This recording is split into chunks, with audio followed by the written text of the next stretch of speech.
नमस्कार, मैं जयकृति योगी आप सभी दर्शकों का अन्नदाता कार्यक्रम में स्वागत करती हूं। किसान हमारे देश के अन्नदाता हैं और वे ही हमारे देश के भाग्य विधाता हैं। ऐसे ही भारतीय किसानों को खेतीबाड़ी से जुड़ी हुई बहुत सी नई लाभकारी जानकारियां देने के लिए हर रोज सुबह हम आपके साथ आते हैं। तो चलिए कार्यक्रम शुरू करने से पहले देखते हैं क्या है आज के अन्नदाता में। पालक की बात करें तो वे एक ऐसी हरी सब्जी है जिसे आप पूरे साल खाते हैं।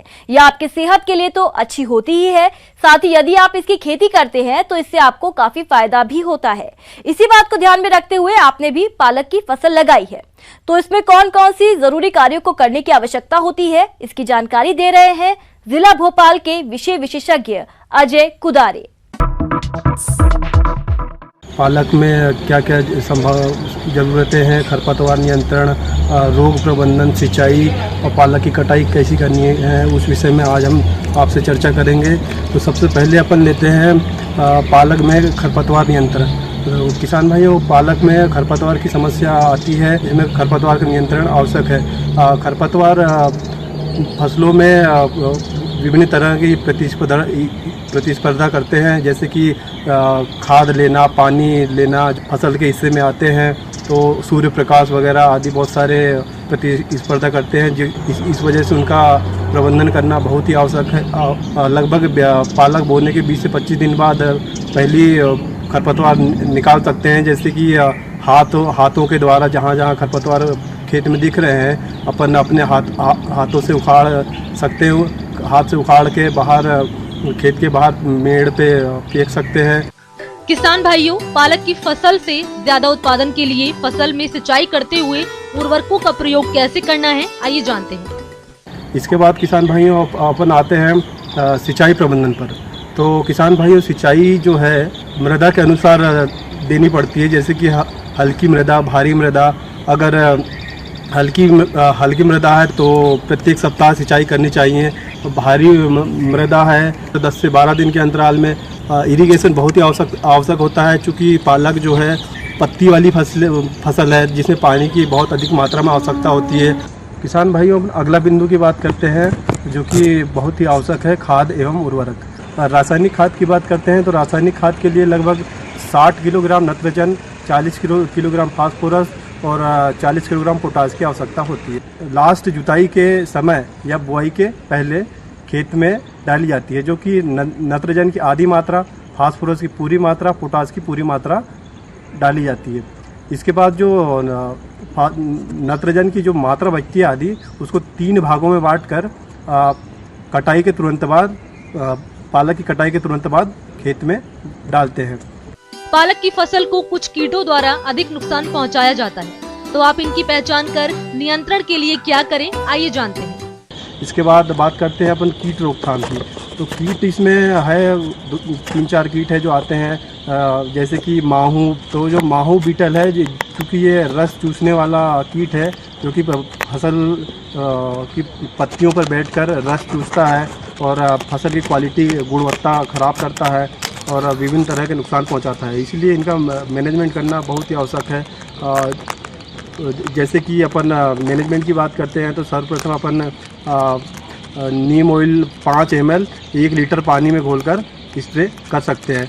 और अगली बात करते हैं इल्ली की। तो इल्ली, चूँकि इल्ली के जो मुखांग है काटने और चबाने वाले होते हैं, जो कि अपनी शुरुआती अवस्था, जो इसकी लार्वा अवस्था होती है जिसको हम इल्ली बोलते हैं, तो इस अवस्था में ये पालक जब उगती है तो उसी समय इसमें आक्रमण कर देती है, पत्तियों को खाती है। इसके साथ साथ ही जो पालक का बेस होता है उसे काट कर उसका नुकसान पहुंचाती है। इसीलिए इल्ली का मैनेजमेंट करना बहुत ही आवश्यक है। तो बात करते हैं लाइट ट्रैप की। रात के समय लाइट को 2-3 घंटे के लिए अपन जला देंगे, जिससे कि जो इल्ली की जो एडल्ट अवस्था है, तितली आकार का होता है, जो क्योंकि लाइट जलाएंगे तो लाइट की ओर आकर्षित होगा और उसी समय अपन उनको इकट्ठा करके नष्ट कर सकते हैं। इसके बाद और आगे बात करते हैं फेरोमोन ट्रैप। किसान भाइयों, जो फेरोमोन ट्रैप है उसमें नर की गंध आती है, जिससे कि मादा कीट आकर्षित होते हैं और उसी समय अपन पकड़कर उनको नष्ट कर सकते हैं, और जिससे कि इनकी जनसंख्या वृद्धि नहीं होगी और इल्ली का नियंत्रण हो जाता है। इसके लिए सर्वप्रथम बात करते हैं, इसके लिए भी नीम ऑयल 5 ml 1 लीटर पानी में घोल बना के फसल पर अपन डाल सकते हैं। इसके बाद बात करते हैं कटाई की। तो कटाई लगभग 20 से 25 दिन बाद कटाई अपन कर सकते हैं। कटाई के लिए लगभग पालक को नीचे से 1 इंच छोड़कर तेज़धार हथियार से कटाई करनी चाहिए और कटाई करने के बाद जस्ट छोटे छोटे बंडलों में बांधकर पालक ख़राब है या उसमें कुछ खरपतवार है तो उन्हें निकाल देना चाहिए। अगर मिट्टी लगी है तो उसे धो लेना चाहिए और छोटे छोटे बंडल बनाकर इन्हें मार्केट में भिजवा दिया जाता है किसान भाइयों। और लगभग 100 से 125 कुंटल प्रति हेक्टेयर उपज प्राप्त हो जाती है हरी पत्तियों की। अब रुक करते हैं अगली कड़ी की ओर। बकरी पालन से अच्छा लाभ वही किसान प्राप्त करते हैं जो रोगों से अपनी बकरियों को बचाते हैं। आज हम बात कर रहे हैं खुरपका मुंहपका रोग के बारे में। ये एक बकरियों का संक्रामक रोग है। इससे बकरी पालकों को भारी नुकसान होता है। तो आप इस रोग की पहचान कर बचाव और उपचार कैसे करें, इसकी जानकारी दे रहे हैं नानाजी देशमुख पशु चिकित्सा विज्ञान विश्वविद्यालय जबलपुर के डॉक्टर VN गौतम। आपको आज फुट एंड माउथ डिसीज़ के बारे में, बकरियों में जो ज़्यादातर होती है उसके बारे में अपन चर्चा करेंगे। फुट एंड माउथ डिसीज़ इसलिए कहा जाता है कि ये पैरों और मुंह में इसके लक्षण दिखाई पड़ते हैं। यह रोग बकरियों में एक बहुत ही छोटे आंख से न दिख पाने वाले कीड़े द्वारा होता है जिसे विषाणु या वायरस कहते हैं। मुंहपका खुरपका रोग किसी भी उम्र की बकरियों, उनके बच्चों में हो सकता है। इसके लिए कोई भी मौसम निश्चित नहीं है। पैरों में और मुंह में छोटे छोटे छाले का होना जो है इसका प्रारंभिक लक्षण है। शुरू में जब ये लक्षण प्रारंभ होते हैं तो छोटे छोटे दानों से लेकर के फिर बड़े बड़े धब्बे जैसे आपको मुंह में और पैरों में दिखाई पड़ते हैं। फफोले जिनको कहना चाहिए वो दिखाई पड़ते हैं। इससे जानवर खाना अपना जो है कम कर देता है। अंदर मुंह के अंदर भी छाले पड़ जाते हैं। इससे जानवर को निगलने में तकलीफ़ होती है, इसलिए वो खाना जो है नहीं खाता। इससे जानवर का बॉडी वेट कम हो जाता है और कमज़ोर हो जाता है। कमज़ोर होने के पश्चात जो है जानवर में दूसरी बीमारियां भी आने की संभावना रहती है। ऐसी स्थिति में बकरियां जुगाली करना बंद कर देती हैं। मुंह से तमाम लार गिरती है। खुर में जख्म होने की वजह से बकरियां लंगड़ाकर चलती हैं। पैरों के जख्मों में जब कीचड़, मिट्टी आदि लगती है तो उनमें कीड़े पड़ जाते हैं। इस रोग के आने पर बकरियों को तेज बुखार हो जाता है। बकरियों में दूध का उत्पादन एकदम गिर जाता है। ये रोग बीमार बकरियों के सीधे संपर्क में आने, पानी, घास, दाना, बर्तन, दूध निकालने वाले व्यक्ति के हाथों से, हवा से तथा लोगों के आवागमन से फैलता है। फुट एंड माउथ डिसीज यदि किसी तरह से हो जाती है आपकी बकरियों में तो धीरे धीरे वो पूरे हर्ड को इफ़ेक्ट करती है, पूरे लॉट को इफ़ेक्ट करती है। इसलिए यही कहना चाहूँगा कि यदि कहीं आपको लक्षण दिखाई पड़ते हैं तो उस जानवर को सेपरेट करके दूसरे आपके किसी आवास में रखें, जो कि आपके स्वस्थ जानवर के आवास से काफ़ी दूर होना चाहिए। बीमारी को रोकना है तो सबसे पहले साफ़ सफाई का विशेष ध्यान रखना है। साफ़ सफाई जो है, जानवर के बाड़े में साफ़ सफाई रहे, गंदा कूड़ा कचरा ना रहे और रेगुलर उसको जो है निकाल करके डिकम्पोज किया जाए या जला दिया जाए। साथ में जो पानी पीने वाले बर्तन हैं इससे ज़्यादा तेज़ी से दूसरे जानवरों में वो करती है। यदि इन्फेक्टेड एनिमल है तो उस बर्तन को जो है सेपरेट कर दें, एनिमल के साथ साथ उस बर्तन को भी हटा दें उस आवाज़ से। इससे क्या है, फुट एंड माउथ डिसीज़ जो फैलने की संभावना है वो कम हो जाती है। बकरियों की देखरेख करने वाले व्यक्ति को भी हाथ पांव अच्छी तरह साफ कर ही दूसरी बकरियों के संपर्क में जाना चाहिए। प्रभावित बकरी के मुंह से गिरने वाले लार एवं पैर के घाव के संसर्ग में आने वाली वस्तुओं, पुआल, भूसा, घास आदि को जला देना चाहिए। यदि फुट एंड माउथ डिसीज़ हो गई है तो आपको सबसे पहले जहां आपको लीजन दिखते हैं वहां आप पहले अच्छे से उसको साफ़ सफाई कर लें, आपका डिसइंफेक्टेंट लगाएं और एक अपना देसी नुस्खा कहना चाहिए, उसमें ग्लिसरीन जो कि जनरली सब जगह मिल जाती है, या नहीं तो नारियल का जो तेल है उसमें बोरिक एसिड जो पाउडर है उसको घोल बना लें, लटपटा जैसा बना लें और इन पूरे लीजन्स पे रेगुलर लगाएं, सुबह शाम लगाएं, हो सके तो दिन में 3 बार अप्लाई करें। इससे जो है उनके फफोले कम हो जाते हैं और मुंह में भी इसका एप्लीकेशन कर सकते हैं, अंदर की तरफ भी कर सकते हैं। बकरियों में रोग के लक्षण दिखाई देने पर प्रभावित पैरों को फिनाइल युक्त पानी से दिन में 2-3 बार धोकर मक्खी को दूर रखने वाली मलहम का प्रयोग करना चाहिए। मुंह के छाले को 1 ग्राम फिटकरी 100 मिलीलीटर पानी में घोलकर दिन में 3 बार धोना चाहिए। इसमें एंटीबायोटिक्स का यूज़ करें इसको रोकने के लिए। ऑक्सीटेट्रासाइक्लिन, इंडोफ्लॉक्सासिन वगैरह का डॉक्टर की सलाह से इसका उपयोग किया जा सकता है। फुट एंड माउथ डिसीज़ जो है जनरली उसका वैक्सीन करा लेने पर ही जो है इसका रोकथाम किया जा सकता है। बकरियों में जो है 1 ml के तकरीबन जो है इसका वैक्सीन किया जाता है। 1 ml के आसपास इसकी डोज होती है और ये गोट में करने के पश्चात जो है इसकी रोकथाम की जा सकती है। तो किसान भाइयों, मैं आशा करता हूँ मेरे द्वारा बताई गई जानकारी से आप ज़रूर फ़ायदा उठाएंगे। इसी के साथ आपसे विदा लेता हूँ। धन्यवाद। बढ़ते हैं अगली प्रस्तुति की ओर। मौसम के अनुसार प्रबंधनों पर ही टिकी है आपकी खेतीबाड़ी, इसीलिए मौसम पूर्वानुमान और उस पर आधारित साप्ताहिक कृषि सलाह इस प्रकार है। भारत मौसम विज्ञान विभाग, ग्रामीण कृषि मौसम सेवा केंद्र, सीहोर, ग्वालियर, जबलपुर, रायपुर से प्राप्त रिपोर्ट के आधार पर किसानों को सलाह दी जाती है। गेहूं एवं अन्य फसलों में कहीं कहीं दीमक एवं जड़ माहू का प्रकोप दिखाई दे रहा है। नियंत्रण के लिए 1.25 से 1.5 लीटर क्लोरोपाइरिफॉस 20 EC प्रति हेक्टेयर की दर से 50-100 किलोग्राम रेत में मिलाकर खेत में भुरकाव कर सिंचाई करें। लगातार बदली के मौसम को देखते हुए दलहन, तिलहन एवं सब्जी वाली फसलों में माहू के प्रकोप की आशंका है। इसके लिए सतत निगरानी रखें एवं प्रारंभिक प्रकोप दिखने पर नमी आधारित कीटनाशकों का छिड़काव करें। समय पर बोई गई चने की फसल में 35-40 दिन बाद खुटाई अवश्य करें। चने में कहीं कहीं तंबाकू इल्ली का प्रकोप देखा जा रहा है। नियंत्रण के लिए फिनाल्फॉस 1 मिलीलीटर प्रति लीटर के मान से छिड़काव करें। चने के खेतों में T या Y आकार की खूंटियां गाड़ दें।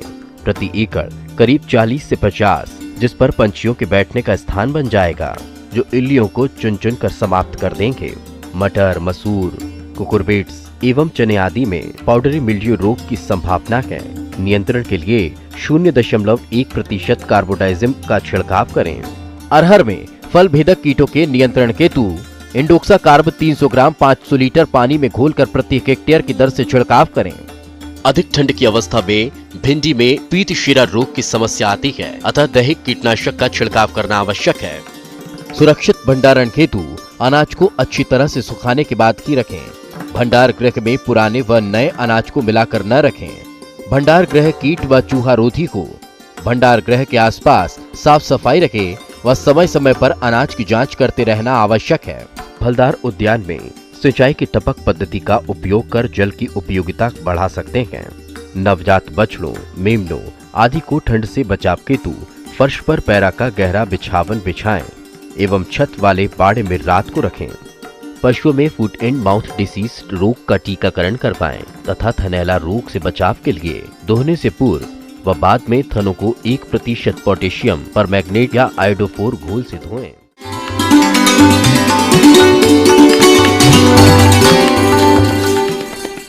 अन्नदाता हेल्पलाइन निशुल्क फोन संपर्क सेवा के माध्यम से आपके द्वारा पूछे गए प्रश्नों में से 1 या 2 महत्वपूर्ण प्रश्न को हम अपने कार्यक्रम में शामिल करते हैं। इसी के तहत आज का चयनित प्रश्न और उसका जवाब इस प्रकार है।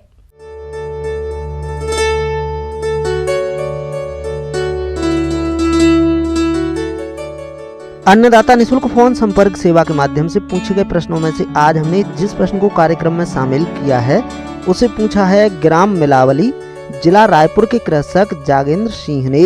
यह गुलाब की फसल में कीट और रोग नियंत्रण के बारे में जानकारी चाहते हैं। तो जागेंद्र सिंह जी, आपकी जानकारी के लिए प्रस्तुत है कार्यक्रम का यह अंश। गुलाब की खेती कर रहे हैं, उनको हम देखते हैं कि कीट और रोग की भी समस्याएं निरंतर उनका सामना करते रहते हैं। तो इसके लिए हम देखें सर्वप्रथम हम कि कौन सा कीट हमारे गुलाब की खेती में लगता है। तो पहले नंबर हम देखें तो चेपा या एफिड नामक एक कीट लग जाता है जो हमारे गुलाब की फसलों को काफ़ी नुकसान पहुंचाता है।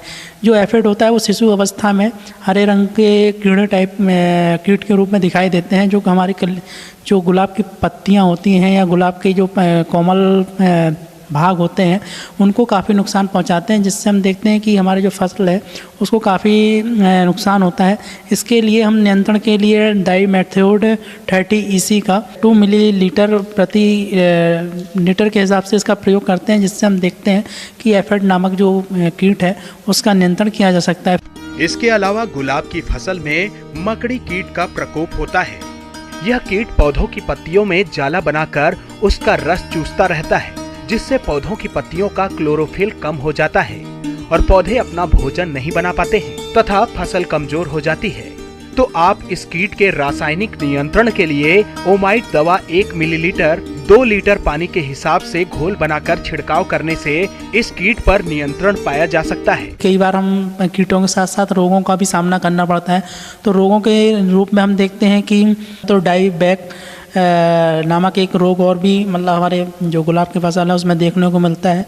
यह जो रोग है वो पेड़ की ऊपरी सतह ऊपर से लेकर नीचे की और मतलब हमारे पौधों को नुकसान करता है। कहने का मतलब यह है कि ये जो यदि रोग लगता है पौधे में, तो पौधे के ऊपरी भाग से नीचे की भाग की तरफ हमारे पौधे मरना प्रारंभ कर देते हैं।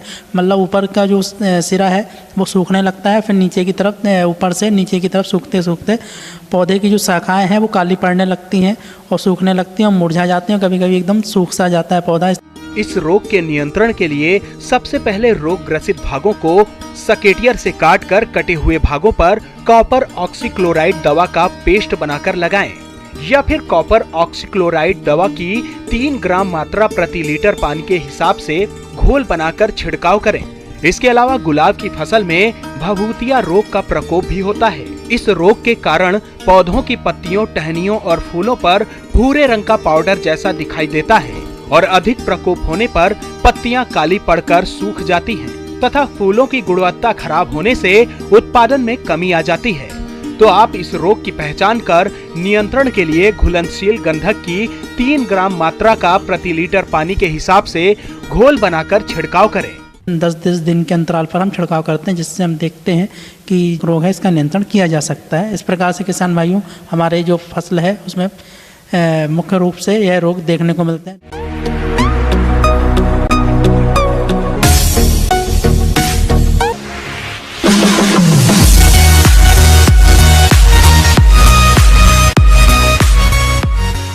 आइए अब एक नजर डालते हैं राज्य की कुछ चुनी हुई मंडियों के प्रमुख फसलों के बाजार भाव पर।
अब आइए देखते हैं कल दिखाए जाने वाले कार्यक्रम की मुख्य झलकियां।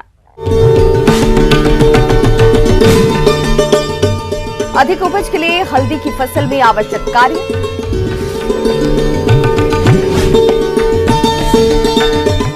कैसे लें टमाटर की फसल से अधिक उत्पादन,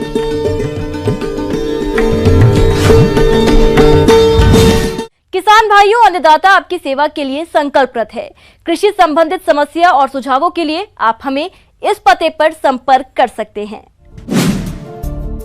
प्रोड्यूसर अन्नदाता news 18 Madhya Pradesh Chhattisgarh, Ramoji film city, Hyderabad 501512। साथ ही आप हमें ईमेल भी कर सकते हैं। हमारा ईमेल आईडी है p18annadatamp@nw18.com। इसके अतिरिक्त आप हमें निःशुल्क हेल्पलाइन नंबर 180041922155 पर सोमवार से शनिवार सुबह 10 से शाम 4 बजे के बीच संपर्क कर सकते हैं। किसान भाइयों, अब समय हो रहा है आपसे विदा लेने का, तो हमारी अन्नदाता टीम को दीजिए इजाजत। कल फिर आपसे मुलाकात होगी कृषि संबंधित कुछ और महत्वपूर्ण जानकारियों के साथ। नमस्कार।